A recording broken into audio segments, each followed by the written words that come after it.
Introducción al Evangelio. Me pareció oportuno hacer un servicio a la formación bíblica de mis interlocutores y entonces, más al estilo de una clase que no será interactiva, no será en vivo, sino que dejará el video grabado, podemos ir creciendo en nuestra sabiduría bíblica. Pensé básicamente comenzar por el Evangelio, una introducción general necesaria, simple, breve, pero importante al Evangelio, y luego contemplar el Evangelio según San Lucas, con sus grandes temas, dinámicas, opciones teológicas, claves espirituales, ya que es el Evangelio que vamos a leer durante este año, ciclo litúrgico C. Y comenzaría por aquí. ¿Qué entendemos por la expresión palabra de Dios? Lo escuchamos en la liturgia, ¿no? Es palabra de Dios, es palabra del Señor. Nosotros también así la usamos. Vamos a leer la palabra, vamos a buscar un texto en la palabra, para el retiro, para la catequesis, voy a meditar la palabra de Dios, voy a rezar con la palabra de Dios. ¿Qué significa esto de palabra de Dios? La carta a los Hebreos, capítulo 1, versículos del 1 al 2, expresa esto. En el pasado, muchas veces y de muchas formas, habló Dios a nuestros padres por medio de los profetas. En esta etapa final que nos ha hablado por medio de su Hijo, a quien nombró heredero de todo y por quien creó el universo. Bien, se nos dice entonces que Dios habla de muchas maneras, que es un Dios comunicativo, ¿verdad? Que quiere expresarnos algo, dirigirnos su palabra, que tiene algo que comunicar. Y vamos a ver que esa comunicación la hace en nuestro beneficio, para nuestra salvación.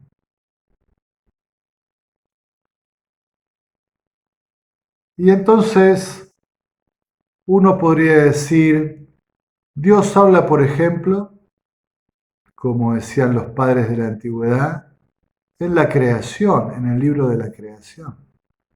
Cuando contemplamos la belleza de un paisaje, la maravillosa estructuración biológica de un ser vivo, las dimensiones asombrosas de las estrellas, de los astros del cielo,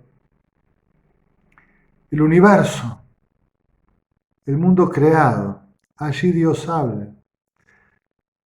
Y también habla en el libro de la historia, como suele decirse. Acontecimientos, encuentros con personas, diálogos, gestos, que, claro, en el contexto de la fe nos parecen señales, signos. Dios me está queriendo decir algo en esta situación, en este acontecimiento. Tenemos aquella expresión bastante moderna, los signos de los tiempos. En la creación, en la historia. El texto de la carta a los Hebreos que acabamos de leer nos dice que, bueno, que Dios habló a nuestros padres. Lo hizo por los profetas, decía, ¿no? Y en la madurez de los tiempos, a final de los tiempos, nos habló en su propio Hijo, por quien creó todo, que es su propia palabra, el logos del Padre, diría el evangelista Juan. Jesucristo, el Hijo, que es la palabra de Dios. Creemos que Jesucristo es por excelencia la palabra de Dios. La autocomunicación de Dios. Dios entre nosotros. Palabra hecha carne por excelencia. Palabra salvífica total, insuperable, definitiva.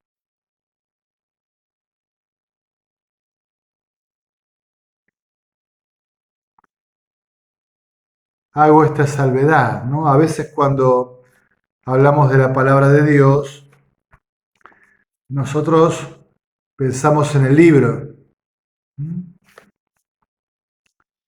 Y en realidad yo podría decir, bueno, este libro de la palabra de Dios es la edición de tal imprenta, la traducción de tales autores, de textos originales, papiros, pergaminos,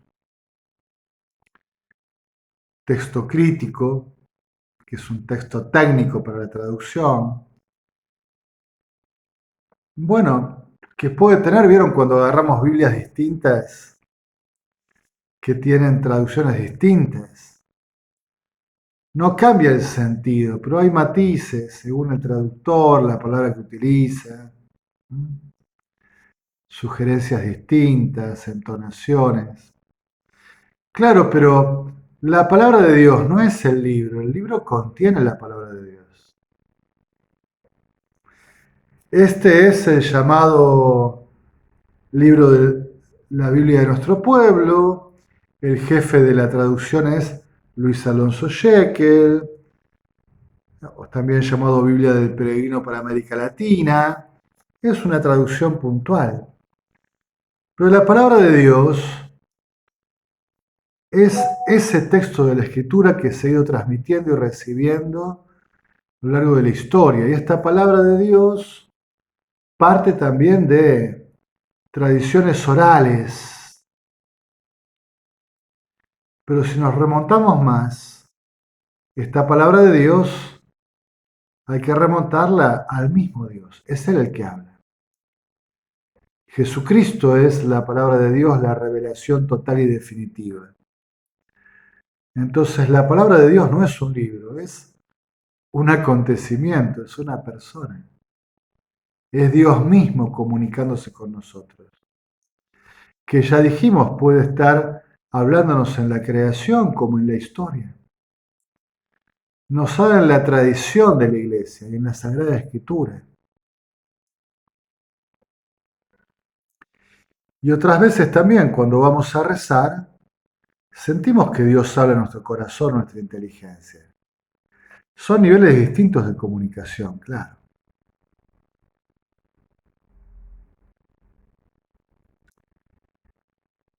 Jesucristo es el culmen de la revelación.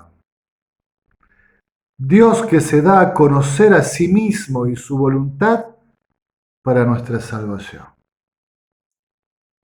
Dios que se da a conocer a sí mismo y su voluntad, su proyecto, para nuestro bien, para nuestra salvación. Para la comunión con Dios, que en el fondo la salvación es esto, comunión con Dios, alianza con Él. Llamamos propiamente palabra de Dios a la Sagrada Escritura puesta por escrito bajo inspiración del Espíritu Santo. Y aquí tocamos un tema crucial, fundamental. Es una palabra inspirada. El Espíritu Santo derramó un carisma extinto. Lo derramó durante un tiempo de la historia. El carisma de la inspiración bíblica para poner por escrito la palabra que Dios quería comunicarnos, dándose a conocer a sí mismo y dándonos a conocer su voluntad para nuestra salvación. El Concilio Vaticano II tiene entre sus 4 grandes constituciones una constitución dogmática llamada Dei Verbum, verbo de Dios, palabra de Dios. Y el concilio tiene unos textos maravillosos. La Dei Verbum es quizás el documento más acabado, más maduro del concilio. es un juicio personal. Y entonces, en el número 11, leemos así, del Concilio Vaticano II. Las verdades reveladas por Dios, que están contenidas y se manifiestan en la Sagrada Escritura, fueron escritas por inspiración del Espíritu Santo. De Verbum 11. Continúo. La Santa Madre Iglesia, según la fe apostólica, tiene por santos y canónicos los libros íntegros del Antiguo Testamento con todas sus partes, porque escritos bajo la inspiración del Espíritu Santo, y hace varias citas bíblicas, escritos bajo la inspiración del Espíritu Santo, tienen a Dios como autor y como tales han sido entregados a la misma Iglesia. Pero para la composición de los libros sagrados, Dios eligió hombres a los que hizo intervenir para que utilizando sus facultades y capacidades, obrando Él mismo en ellos y por medio de ellos, como verdaderos autores, pusieran por escrito todo y solo lo que Él quería.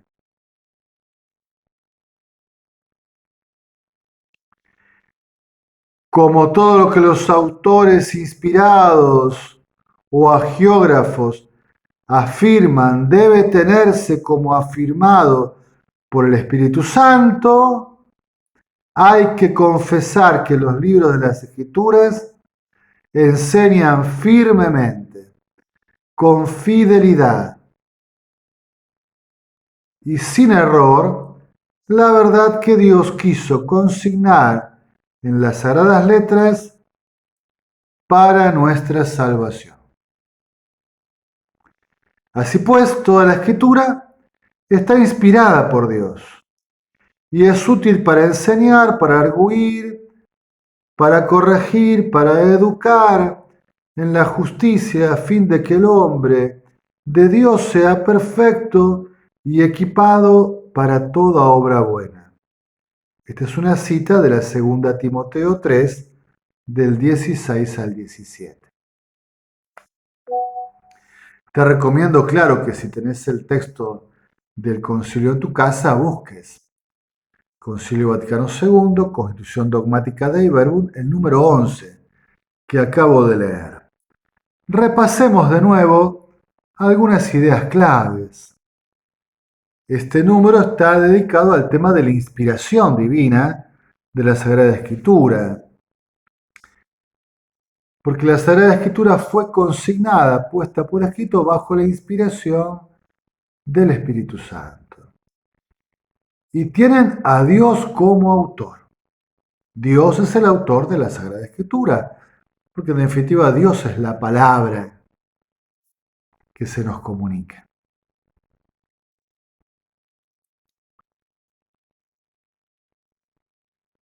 Pero también nos dice que Dios se valió en la redacción de hombres elegidos que usaban sus propias facultades, medios y capacidades, que también le venían de Dios. Hago un ejemplo simple, ¿no? Uno toma algún profeta o algún evangelista, por ejemplo el profeta Isaías, y dice, pero este hombre es un poeta. Realmente tenía la capacidad de construir belleza con el lenguaje, era muy lírico en sus expresiones.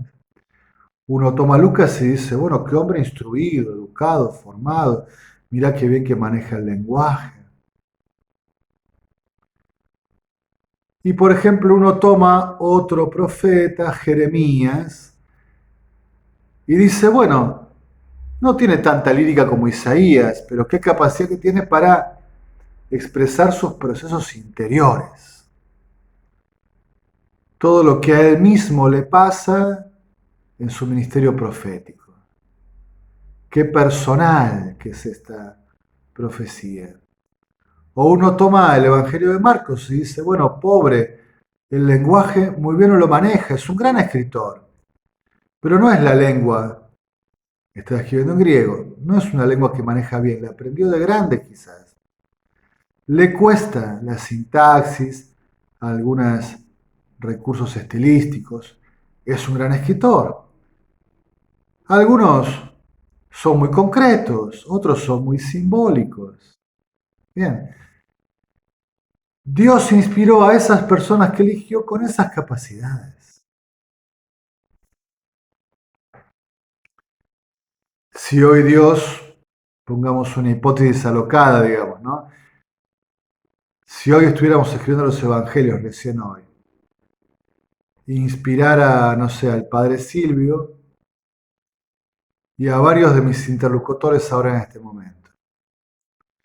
Seguro que Jesús es el mismo, pero seguro que los evangelios saldrían diferentes. Y todos serían inspirados. Nuestras historias personales, nuestro estado de vida, el lugar en donde escribimos, para quién lo escribimos, con la intención con la que lo escribimos. Bueno, evidentemente todo eso es recibido, todo eso es inspirado. Por eso va a decir que escriben como, pone el como, verdaderos autores. Porque Dios así lo quiso expresarse en el lenguaje de los hombres, para nuestra salvación. Y también nos decía este número 11 que enseñan firmemente, con fidelidad y sin error, la verdad que Dios quiso consignar en las Sagradas Escrituras para nuestra salvación. O sea, este es el centro de la Escritura, ¿no? La verdad comunicada para la salvación.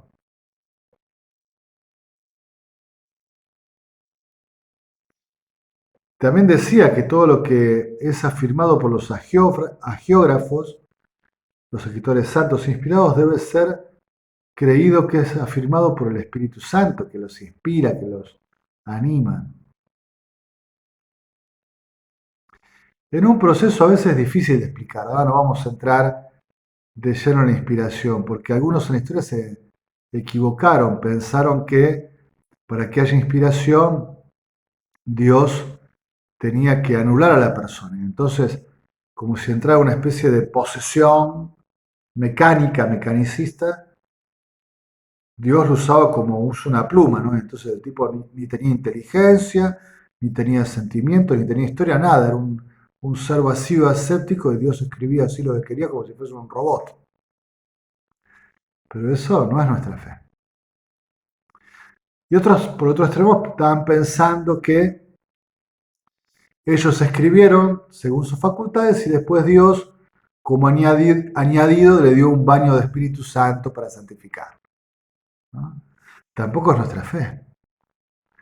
Ese proceso de inspiración es un proceso también de diálogo entre los que son inspirados y el Dios que quiere comunicarse. Y Dios, con las capacidades, la historia, la psicología, las circunstancias de cada uno, Dios, contando con todo ese contexto humano, inspirando a ellos, habla en palabras humanas, habla su palabra que es palabra de Dios.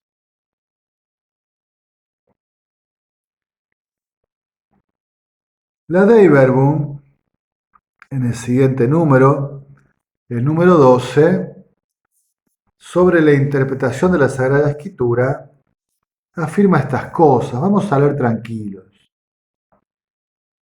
Habiendo hablado Dios en las Sagradas Escrituras por medio de hombres a la manera humana, fíjense qué expresión, ¿eh? Hablando Dios en la Sagrada Escritura por medio de hombres y a la manera humana. El intérprete de la Sagrada Escritura, para comprender lo que quiso comunicarnos, debe investigar con atención qué pretendieron expresar realmente los agiógrafos y plugo a Dios manifestar con las palabras de ellos. O sea, comprender al escritor inspirado, su situación, su época, y también comprender qué es lo que Dios quiso a través de ellos y de estas circunstancias expresar a todos los hombres.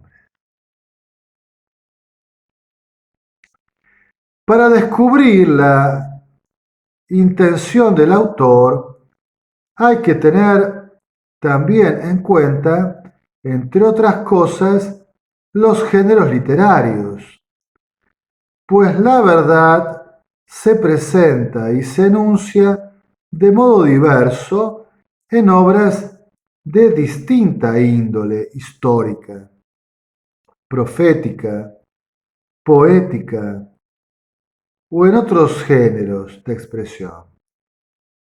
Conviene, entonces, que el intérprete investigue lo que el geógrafo intenta decir y dice según su tiempo y cultura, por medio de los géneros literarios que se utilizaban en esa época. Para comprender lo que el autor sagrado quiere afirmar en sus escritos, hay que tener muy en cuenta aquellos modos primitivos de pensar, hablar y narrar que se usaban habitualmente en los tiempos del agiógrafo, así como también los que en aquel tiempo se solían emplear en la conversación ordinaria. ¿Ven? Esta palabra de Dios inspirada se da en un contexto muy concreto y comprender el contexto nos ayuda a interpretar lo que Dios quiso decir.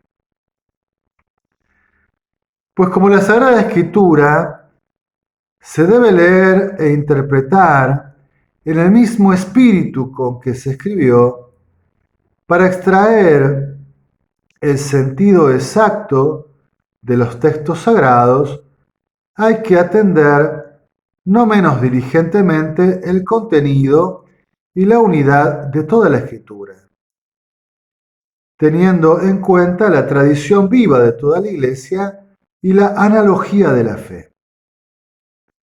Es deber de los exégetas trabajar según esas reglas para entender más profundamente y exponer el sentido de la Sagrada Escritura, para que, como por un estudio previo, vaya madurando el juicio de la Iglesia.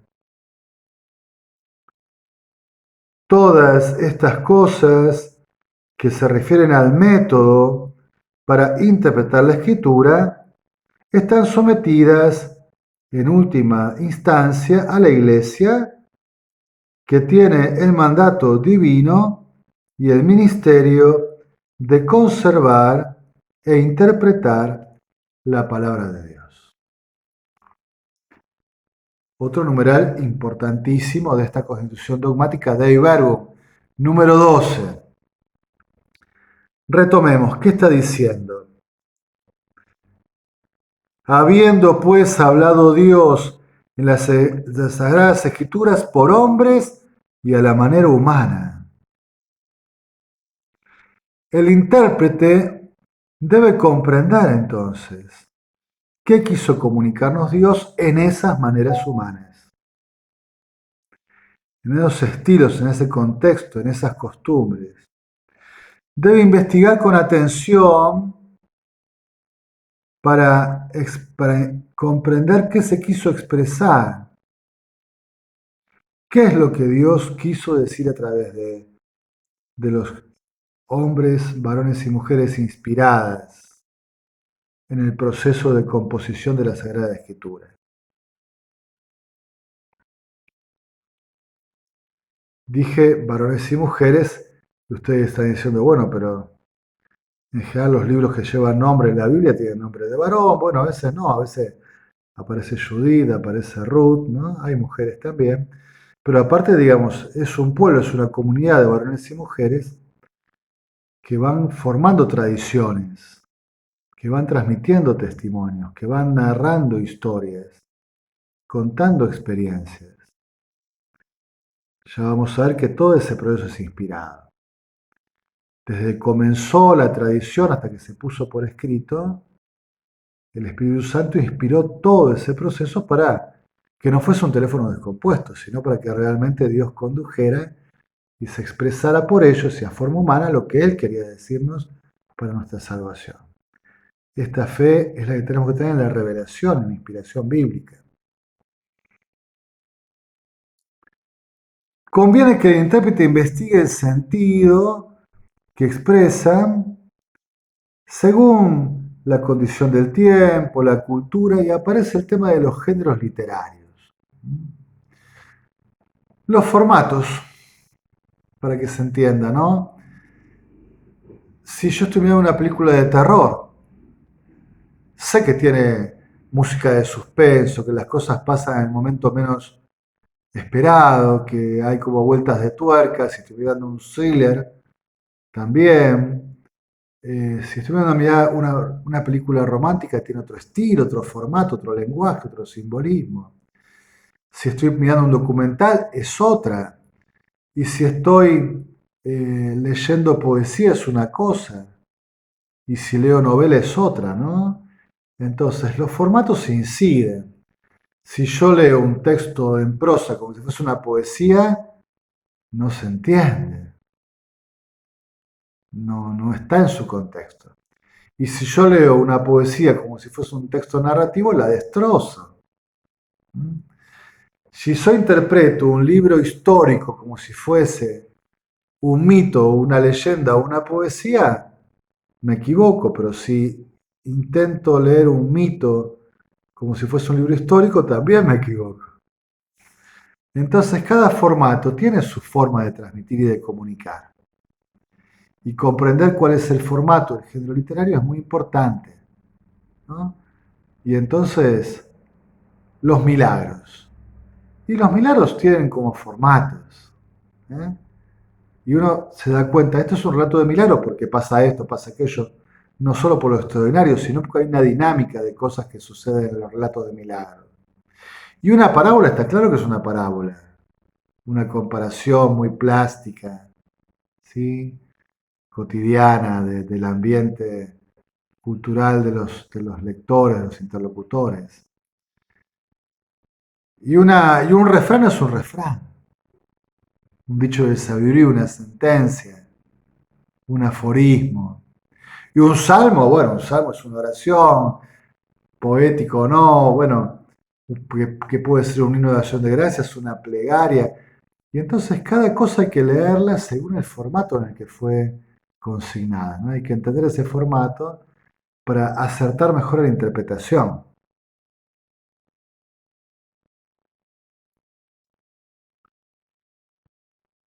El Vaticano II nos dice en esta número 12, la Dei Verbum, que hay como tres grandes criterios para interpretar la Biblia, ¿no?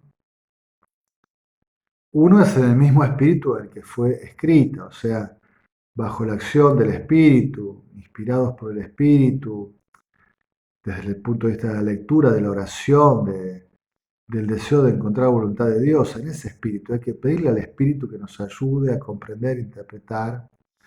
Pero después dice la unidad de la escritura y de la tradición. Yo por ahí puedo agarrar una perícopa, no sé, de San Pablo a los Gálatas y decir, en la Biblia se dice que la libertad es esto, y una definición de la libertad según ese fragmento de Gálatas. Pero no es el único lugar en la Biblia donde se habla de la libertad. Por ahí encuentro la libertad en muchos libros con matices distintos. Y entonces es en la totalidad de la escritura la mejor lectura, la mejor interpretación. Y finalmente, claro, según el canon de la fe. La escritura hace que nosotros clarifiquemos y maduremos la fe. La fe madurada, definida por la iglesia, enseñada, también nos ayuda a interpretar la escritura. Porque si nuestra interpretación de la escritura rompe con la fe de la iglesia, será mala la interpretación, estará equivocada. Aunque sea un gran experto, de una exégeta, ¿no? Y entonces llego a tal conclusión y niego un dogma de fe. Bueno, no estará bien eso, el progreso algo andará mal, pero la escritura y la fe van juntas, ¿no? La escritura nos enseña, nos comunica la fe recibida nos ayuda a interpretar la escritura. Y como siempre, toda interpretación está bajo el cuidado, la tutela de la iglesia, en el magisterio auténtico de los sucesores de los apóstoles, que interpretan, que convalidan, que corrigen, que conservan con fidelidad lo que Dios quiso comunicar.